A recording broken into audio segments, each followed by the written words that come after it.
Coca Cola हरेक वर्ष अन्तहीन अर्बौं रकम विज्ञापनमा खर्च गर्छ, तर तिनीहरूले कहिले आफ्नो उत्पादन बेच्न कोसिस गर्दैनन्। तिनीहरूले एउटा विचार बेच्छन्, खुशी, सद्भाव र एकताको भावना।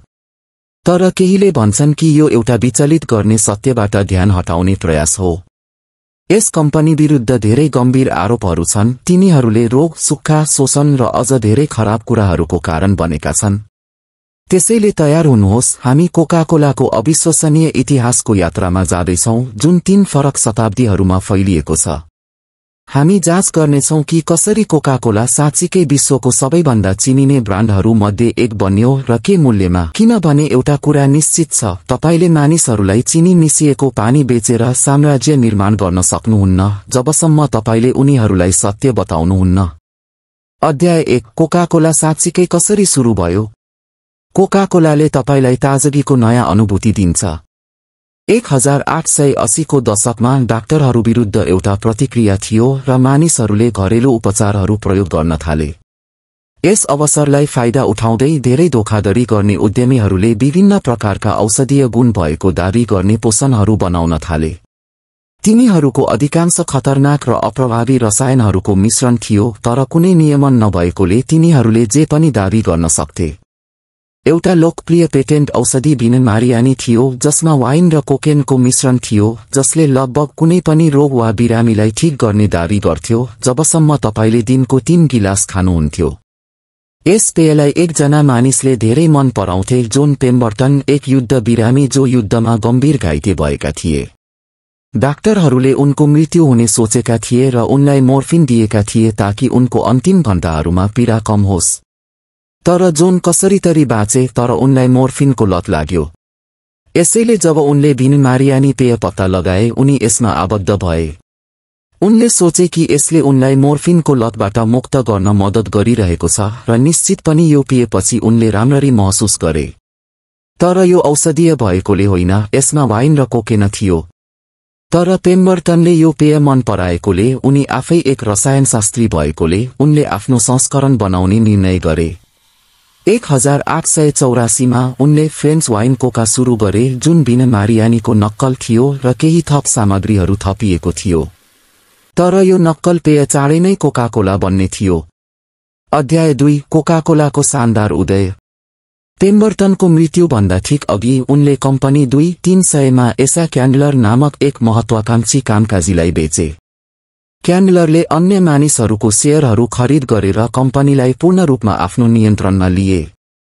पछि गरिएको अनुसन्धानले पत्ता लगायो कि क्यान्डलरले वास्तवमा ती शेयरहरू खरिद गरेका थिएनन्, किनभने केही कागजातहरूमा जाली हस्ताक्षर थिए। हामीलाई सायद कहिल्यै थाहा हुने छैन कि वास्तवमा के भयो, किनभने क्यान्डलरले कम्पनीको प्रारम्भिक रेकर्डहरू जलाए, सम्भवतः आफ्नो ट्र्याक लुकाउन। तर यी सबै कुरा अप्रासङ्गिक थिए, किनभने 1890 को दशकसम्ममा एसा क्यान्डलर कोका-कोलाको पूर्ण नियन्त्रणमा थिए। तर याद गर्नुहोस्, पेय वास्तवमा त्यति लोकप्रिय थिएन। त्यसैले क्यान्डलरले शहरभर कोक ब्रान्डेड ब्यानरहरू, बिलबोर्डहरू र प्लेकार्डहरू लगाउन थाले। उनीहरूले बार्नहरूमा लोगो पेन्ट गरे र मूलतः कोका-कोलाको लोगो जहाँ सक्छन् टाँस्न थाले। यसले गर्दा मानिसहरूले लोगो हरेक ठाउँमा देख्न थाले। तर कोकको पहिलो मार्केटिङ प्रतिभाको एउटा ठूलो कदम थियो क्षेत्रका प्रत्येक फार्मेसीहरूलाई सम्पर्क गरेर तिनीहरूका शीर्ष ग्राहकहरूको सूची प्राप्त गरेर उनीहरूलाई कोका-कोलाको नि-शुल्क कुपन पठाउनु। तर्क थियो कि मानिसहरूलाई नि-शुल्क परीक्षण दिएर उनीहरूलाई जीवनभरका ग्राहक बनाउन सकिन्छ, विशेष गरी पेयमा धेरै नशादार रसायनहरू समावेश भएकोले। तर चाँडै नै यो स्पष्ट भयो कि कोका-कोलालाई औषधिको रूपमा विज्ञापन गर्नु गलत रणनीति थियो। बिरामी मानिसहरूलाई मात्र लक्षित गर्नुको सट्टा यसलाई सबैलाई लक्षित गर्न सकिन्थ्यो, यसलाई एउटा स्वादिष्ट, आरामदायक पेयको रूपमा प्रस्तुत गरेर। यसले कोका-कोलालाई पेटेन्ट औषधि उद्योगबाट अलग गर्न मद्दत गर्यो, जसले चाँडै नै धेरै जाँचबुझको सामना गर्नुपर्ने थियो।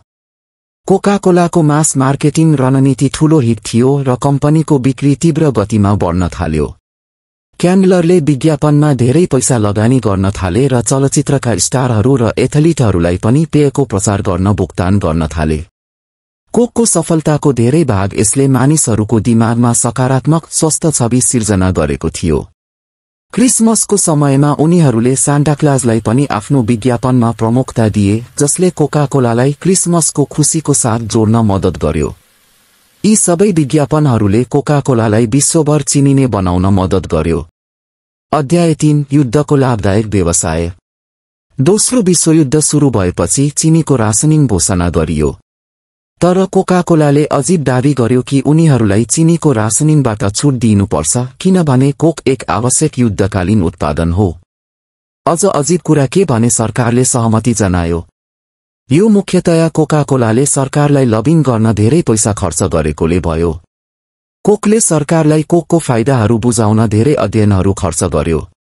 उनीहरूले दावी गरे कि कोकले सैनिकहरूको मनोबल बढाउँछ र उनीहरूलाई ऊर्जा प्रदान गर्छ। अन्ततः अमेरिकी सरकारले कोका कोलाको एक कार्यकारीलाई रासनिङ बोर्डमा नियुक्त गर्यो, जसले कोका कोलालाई चीनीको रासनिङबाट छुट दियो। यसले गर्दा कोका कोलाले युद्धकालमा पनि आफ्नो उत्पादन जारी राख्न सक्यो। कोका कोलाले सार्वजनिक रूपमा प्रतिज्ञा गर्यो कि उनीहरूले प्रत्येक सैनिकलाई 5 सेन्टमा कोका कोला उपलब्ध गराउनेछन्। यो निर्णयले कोका कोलालाई युद्धको प्रयाससँग जोड्न मद्दत गर्यो। यसले गर्दा कोका कोलाले विश्वभर धेरै बोतलिङ प्लान्टहरू स्थापना गर्न सरकारबाट आर्थिक सहयोग पनि प्राप्त गर्यो। यसले कोका कोलाको अन्तर्राष्ट्रिय विस्तारलाई ठूलो गतिमा बढाउन मद्दत गर्यो। युद्धको समयमा कोका कोलाले नाजी जर्मनीमा पनि आफ्नो उत्पादन आपूर्ति गरिरहेको थियो। जर्मनीमा कोका कोलाले आफूलाई अमेरिकी कम्पनीको रूपमा प्रस्तुत गर्नुको सट्टा नाजीहरूसँग आफूलाई जोड्ने प्रयास गर्यो। युद्धको अन्त्यमा कोका कोलाले फान्टा नामक नयाँ पेय सुरु गर्यो, जुन जर्मनीमा धेरै लोकप्रिय भयो।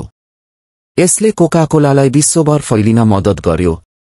अध्याय 4 कोका कोलाको गोप्य रहस्यहरू। कोका कोलाले तपाईलाई भन्छ कि उनीहरूको सबैभन्दा ठूलो गोप्य कुरा उनीहरूको पेयको गोप्य फर्मुला हो, जुन उच्च सुरक्षा भएको भल्टमा राखिएको छ। तर यो फर्मुला त्यति गोप्य छैन, यो विकिपीडियामा पनि उपलब्ध छ। कोका कोलाको सफलता फर्मुलासँग धेरै सम्बन्धित छैन। तपाईले एउटा क्लोन उत्पादन बनाउन सक्नुहुन्छ, तर तपाईले कहिल्यै पनि कोका कोलासँग प्रतिस्पर्धा गर्न सक्नुहुन्न। कोका कोलाले विद्यालयहरूसँग अनन्य सम्झौता गरेर आफ्नो उत्पादनहरू बेच्ने रणनीति अपनायो। यसले गर्दा विद्यालयका बच्चाहरूलाई कोका कोलाको आदी बनाउन सजिलो भयो। कोका कोलाले बच्चाहरूलाई लक्षित गर्न धेरै खेलौना र सामग्रीहरू पनि उत्पादन गर्यो। यसले गर्दा कोका कोलाको ब्रान्ड बच्चाहरूको दिमागमा गहिरिएर बस्यो। तर 1980 को दशकमा कोका कोलालाई स्वास्थ्य सम्बन्धी समस्याहरूको सामना गर्नु पर्यो। धेरै अध्ययनहरूले कोका कोलाले मोटापा, मधुमेह र अन्य स्वास्थ्य समस्याहरू बढाउने देखाए। कोका कोलाले यी आरोपहरूलाई खारेज गर्न धेरै पैसा खर्च गर्यो। उनीहरूले राजनीतिज्ञहरूलाई लबिङ गरेर चीनी कर र अन्य नीतिहरू विरुद्ध लडे। तर कोका कोलाले आफ्नो छवि बचाउन धेरै प्रयास गर्यो। अध्याय 5 नयाँ कोक सबैभन्दा ठूलो विपत्ति। 1985 मा कोका कोलाले आफ्नो फर्मुला परिवर्तन गरेर नयाँ कोक सुरु गर्यो। यो निर्णयले ठूलो विवाद सिर्जना गर्यो। मानिसहरूले नयाँ कोकलाई अस्वीकार गरे र उनीहरूले पुरानो कोक फर्काउन माग गरे। अन्ततः कोका कोलाले पुरानो फर्मुला फर्काएर क्लासिक कोकको रूपमा ल्यायो। यसले गर्दा कोका कोलाको बिक्री ठूलो मात्रामा बढ्यो। नयाँ कोकको विफलताले कोका कोलाको मार्केटिङ रणनीतिलाई ठूलो प्रभाव पार्यो।